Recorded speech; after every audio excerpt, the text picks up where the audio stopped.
This is the Samsung Galaxy S10. It was released in March of 2019. As this was the 10th generation of Samsung's S lineup of phones, I think Samsung was really trying to push the boundaries of what a smartphone looked like and was capable of doing. Almost as if they were trying to celebrate a decade of making smartphones. And I think they did it, as this was arguably one of the best flagship phones you could buy in 2019. Now, 2 years later, although this is not the best phone you could buy, is it still worth buying in 2021? Well, let's find out.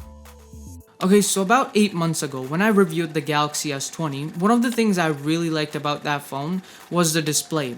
I said that this is the best screen I've ever seen on a smartphone, and that is still true. However, I would say this phone is number 3 on that list, right below the Note 10 Plus, because it truly has an amazing high-quality 6.1-inch Quad HD Plus AMOLED screen. Samsung calls this the Infinity O display because of the hole punch design, and this was in fact a huge step up from Galaxy S9's massive forehead design. Again, Samsung trying to push the boundaries. This display also gets decently bright, so using it outdoors isn't a problem. It also gets dark enough to be used at night without putting too much stress on your eyes. And because this is an OLED screen, it looks really good. It has amazing colors with deep blacks and great viewing angles. And cherry on top, it's also HDR10 Plus certified. All in all, it is a phenomenal screen. Now yes, it's only a 60Hz screen, but if you're watching this video, chances are you're looking to upgrade from a phone that doesn't have a high refresh rate screen. So although it'd be nice to have 120Hz, it probably won't be a deal breaker for you. Also, the in-display ultrasonic fingerprint sensor is actually very good. It works exactly the way I expect it to work, and it should be a little more secure than other optical in-display fingerprint sensors. A feature Samsung put in this phone, which was kind of a big deal when this phone was released. Now, I think this phone is also arguably one of Samsung's nicer looking phones. Compared to the Galaxy S20, from the back, I think this phone looks much better. The back glass has a glossy finish, and the camera bump is actually very small. I think it's about 1 millimeter thick. The sides of this phone are made from aluminum, but most importantly, it has a micro SD card slot, it has the headphone jack, and it's still IP68 water resistant. These two features alone could be a reason to buy this phone over the S20 and the S21, because the S20 doesn't have a headphone jack and the S21 doesn't have a micro SD card slot or the headphone jack. However, the two things I don't like about the design are the curved edges on the front and the placement of the power button, which is a little too high up in the corner. But overall, I do really like the way this phone looks. It feels like a premium, well-built phone. Now, I'm pretty sure most of you will know that depending on where you buy a Samsung phone, it will either have a Snapdragon processor or Samsung's Exynos processor. So the phone I have is equipped with a Snapdragon 855 processor and 8 gigs of RAM. And I've gotta say, I've been very satisfied by the performance of this phone. Performing everyday tasks like calling, texting, browsing, watching YouTube and things like that is not a problem for this phone. Even when it comes to gaming, my experience with this phone was very good. I played Call of Duty, a graphically intensive game, and there were 0 frame drops, no lag, and it was really fun to play the game on this nice and bright display. So this phone should be just fine for pretty much anything you throw at it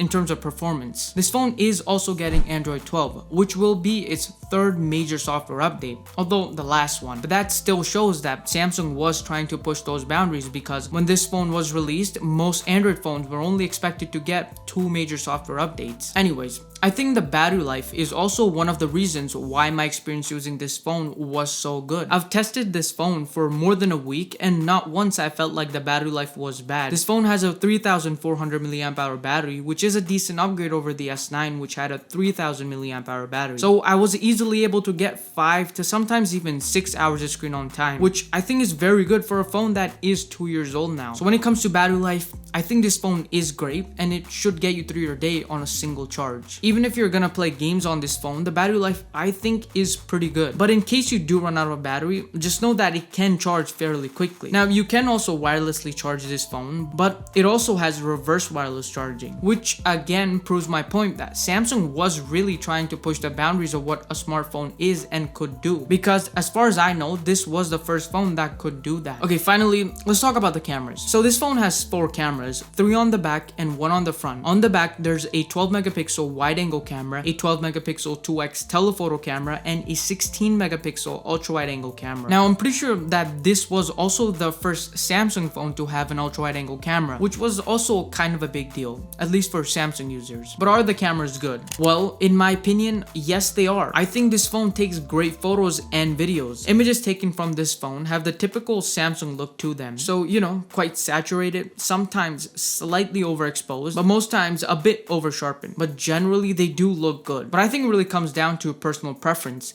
If you already like images taken from a Samsung phone, then you will definitely like images taken from this phone too. Now this phone also has night mode, and I think it's pretty good. But what's more important is that it works with all 4 cameras, including the ultra wide angle camera and the selfie camera, which is very nice. Speaking of the selfie camera, I think it's also pretty good, and it should be good enough for most video calls and stuff like that. Alright then, should you buy the Samsung Galaxy S10 in 2021? Well, if you couldn't already tell, my answer is yes, you should. If you were looking for an Android phone, or specifically a Samsung phone, and this phone is within your budget, I think you should go for it because I recommend it. But that's all for this video. If you haven't already, please like and subscribe, and I'll see you later.